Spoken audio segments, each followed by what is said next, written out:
कधी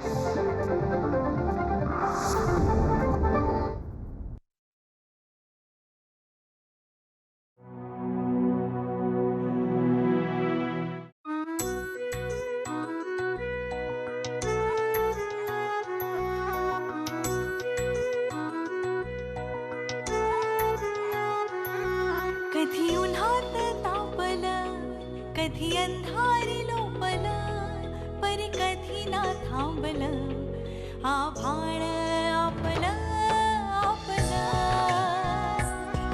आभाळ आपलं आपलं.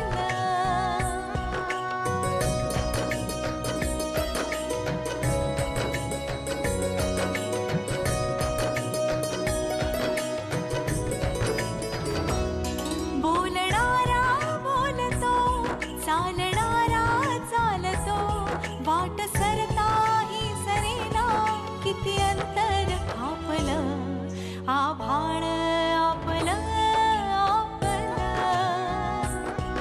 आभाळ आपलं आपलं. प्रेम नाकारायचं असेल ना तर ते सरळ नाकारायचं, पण त्याची अवहेलना करू नको.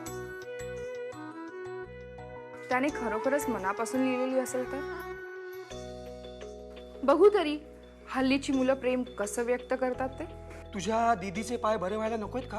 अरे म्हणजे काय? अरे उसके लिए तो जान भी हाजिर है. अगं बाई, जान नको, मला फक्त केस पेपर्स हवेत. हे बघ, मी उद्या संध्याकाळी कोल्हापूरला जातोय, त्याआधी केस पेपरची कॉपी माझ्या हातात पडायला हवी.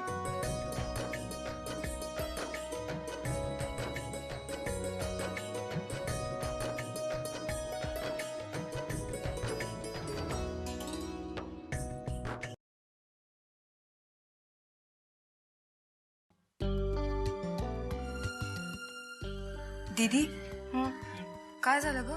अगं बस ना. तसंच काम निघालं म्हणून एवढी घाई गडबडीत आलं, पण अंगातली ना ताकदच संपल्यासारखी झाली आहे बघ. पण अंजू, बरं झालं आज तू लवकर आलीस. आज तुला देवानेच बुद्धी दिली, नाहीतर मला माधवरावांना नाही तर शांताबाईंना त्रास द्यावा लागला असता. ए अंजू, काय ग, काय झालंय तुला? तुझा चेहरा एवढा ओढलेला का वाटतोय? बरं नाही वाटत आहे तुला? काही नाही ग, काल रात्री सबमिशन्स पूर्ण करत बसले होते ना, थोडं जागरण झालं, त्याच्यामुळे थोडा स्ट्रेस जाणवतोय. वेळच्या वेळी झोपावं ग. अंजू, त्या दिवशी माधवराव अमेरिकन डॉक्टरचं सांगत होते ना, त्यांचं काय? तेव्हा मी विषय ताडकन तोडला. हो ना, माधवजी पण नाराज झाले होते. आज ऑफिसमध्ये देशिंकरांना कोणाचा तरी फोन आला होता.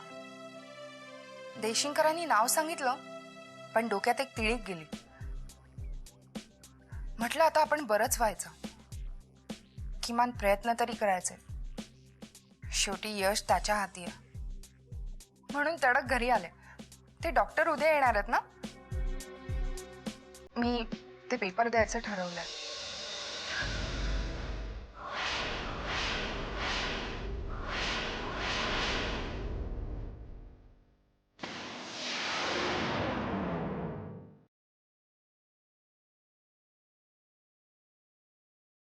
दीदी, अगं त्या दिवशी तू छे काहीच सुचत नाहीये.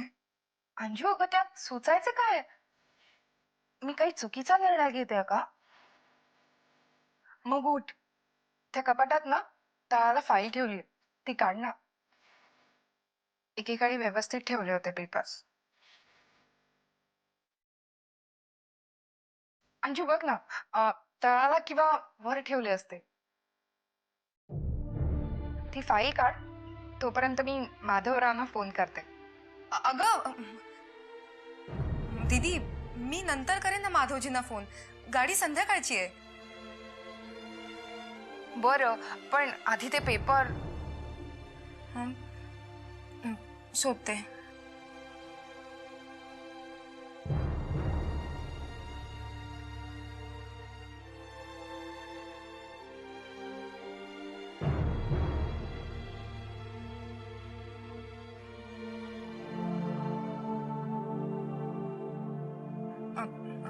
दीदी, इथे नाहीये ग वरच्या खणात.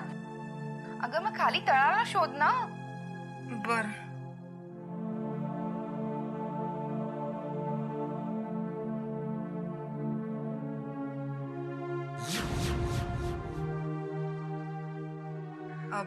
दीदी, अगं हे कसलं तरी ग्रीटिंग कार्ड आहे.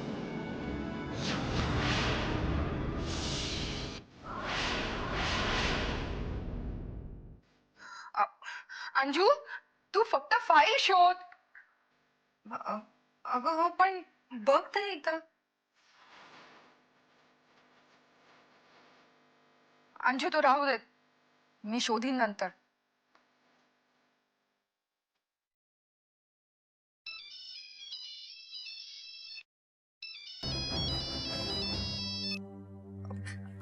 हॅलो, हा बोला माधवजी. हां तू कॉल केला होतास?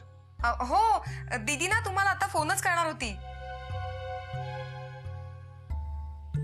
सॉरी, मी निघताना त्यांचा निरोप घेतलाच नाही.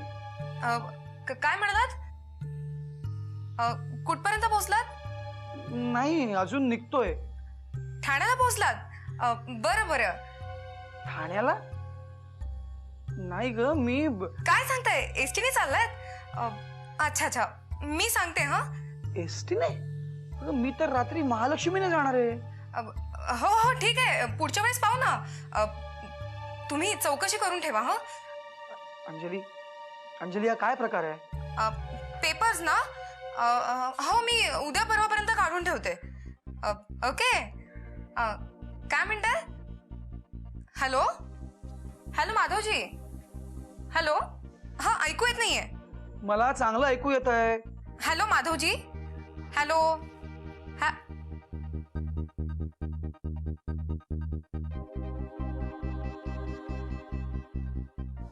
रेंजचा प्रॉब्लेम झाला बहुतेक. अगं दीदी, माधवजी ना एसटीने निघाले सुद्धा कोल्हापूरला.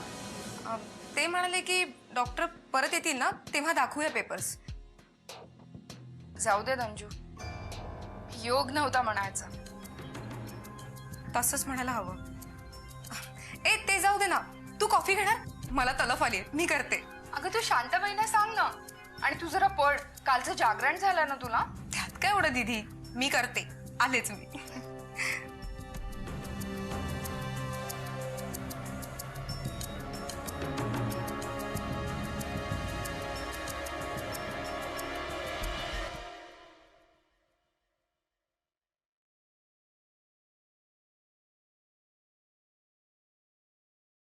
हॅलो हॅलो माधवजी, अहो कुठे आहात तुम्ही? कधीपासून तुमचा मोबाईल स्विच ऑफ आहे? अगं हो हो हो, जरा श्वास घ्यायला जागा ठेव. अगं मी डॉक्टरांकडे होतो, तिथे मोबाईल स्विच ऑफ ठेवायला लागतो. डॉक्टरांनी पेपर्स बघितले? काय म्हणाले ते? मी त्यांना पेपर दाखवले, त्यांनी बघितले सुद्धा, पण ते काही बोलले नाहीत. त्यांनी उद्या परत बोलावलंय, पण आज पेपर्स ठेवावे लागतील. त्यांना केस स्टडी करायची. काय? अहो मी स्टुडंट असून मला स्टडीत इंटरेस्ट नाही, तो डॉक्टर असून कसली स्टडी करतोय? पण तुम्ही पेपर्स ठेवू वगैरे नका. मला तर वाटतं त्याला काही कळलं नसेल म्हणून. अंजली, अंजली, अगं कंट्रोल युअरसेल्फ. ते काय टाइमपास करायला येतात का? तसं नाही हो, पण कोणत्याही परिस्थितीत तिथे पेपर्स ठेवू नका. तुम्हाला माहिती आहे ना काल काय झालं ते? माझा तर श्वासच कोंडला होता. अहो दीदीने तुम्हाला पेपर्स दिले असते आणि त्यांनी वर्षभर ठेवून घेतले असते ना तरी माझी काही हरकत नव्हती. हे बघ अंजली, मला सगळं कळतंय, पण त्यांना त्यांचा वेळ द्यायला नको का? मी फाईलची एक कॉपी काढून देतोय त्यांना, काळजी करू नकोस. हो, असं सांगायला काय जातंय? बरं, तो डॉक्टर तिथे काहीच बोलत नाहीये. अंजली, अगं ते बोलले काहीच नाही. त्यांनी उद्या परत बोलावलंय, म्हणजे अपेक्षा ठेवायला हरकत नाही. हो, पण आपले ओरिजिनल पेपर्स त्याच्याकडे ठेवायला माझी हरकत आहे. हे बघ बाळा, तू काळजी करू नकोस, सगळं काही व्यवस्थित होईल. एवढं सगळं करून दीदी बऱ्या होत म्हणजे झालं. बाळा तू झोपा, आता रात्र खूप झाली. Good night.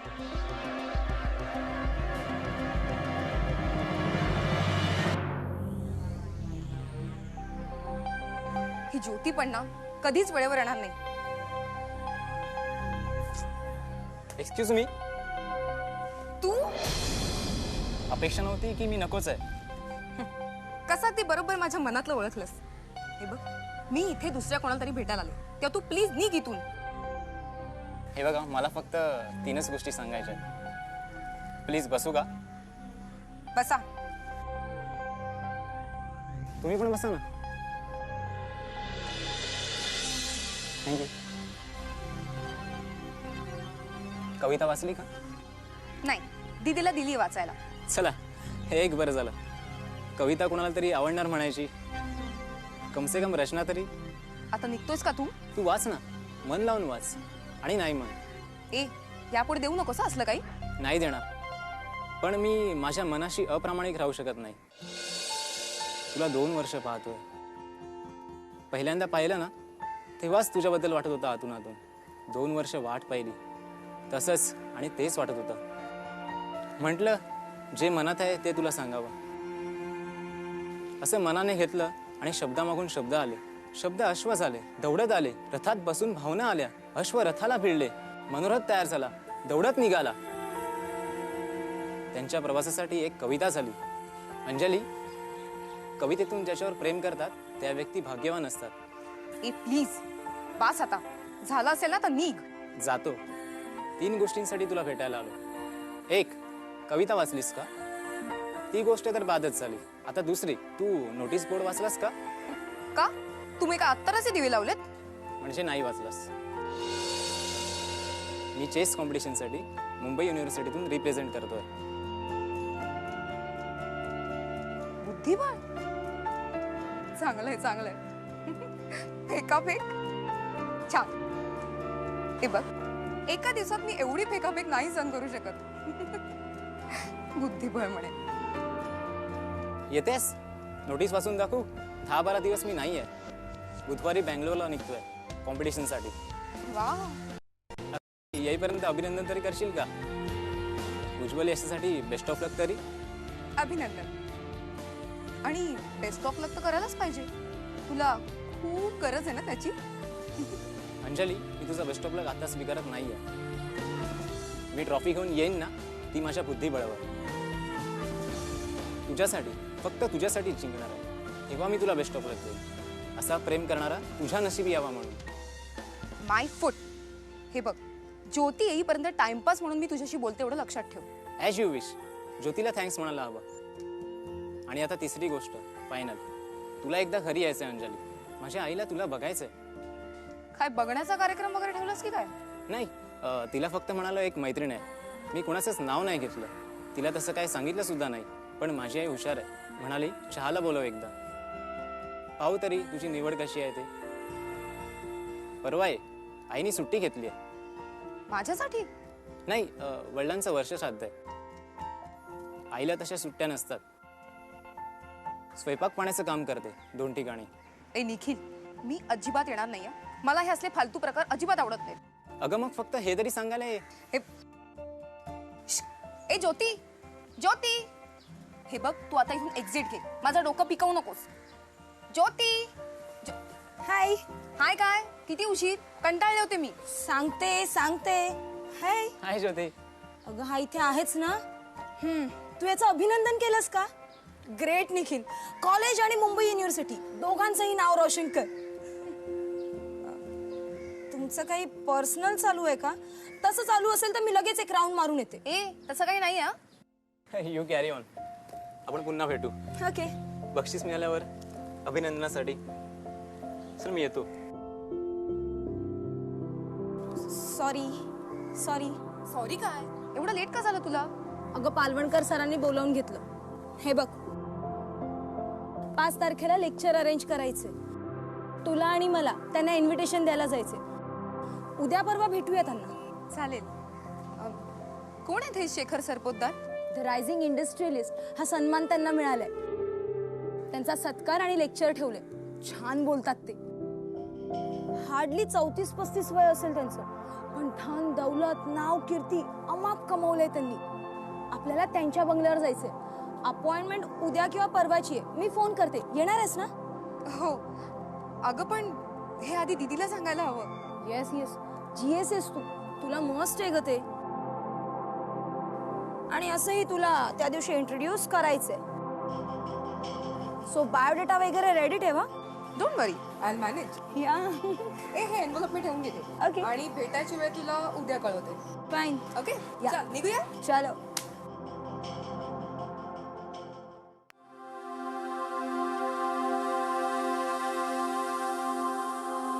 थँक्यू. हा काय हो शांताबाई, आज अंजलीला यायला उशीर झाला का? होय जी, कॉलेजात काय काम निघालं असेल. काही काम होतं का? हा म्हणजे हे त्यांना द्यायचं होतं. मग द्या की, मी देते. नाही नको, हे तिच्याच हातात द्यायला हवं. मी थांबेन ती येईपर्यंत. थांबा थांबा माधवराव, तोपर्यंत तुम्हाला एक गंमत सांगते. म्हणजे आमच्या यांना सिनेमाचं लय येड होतं. अहो येड म्हणजे किती येडते. म्हणजे बघा, असू दे शांताबाई, असू दे. मला आजचं वर्तमानपत्र मिळेल का? दीदी घेऊन गेल्यात. काहीतरी कामाचं आलं होतं म्हणाल्या. बसा गप्पा गोष्टी करूया. टाइमपास. येतील अंजलीताई. वाटेतच असणार हो. हा, तर मी काय म्हणत होते, समोरच्या मंडळींकडून निरोप आला. आम्ही तुमची पोरगी बघायला येतोय उद्याच्याला. अरे देवा, घरात ही गडबड उडाली. 15 माणसं निसती तिथून धावत होती. मी काम करायला गेली तो वरडायचे, शांते तू हात नाही लावायचा. दुसऱ्या दिवसाला तर जो येईल तो सांगायचा. सासू विचारेल तर असं उत्तर द्यायचं.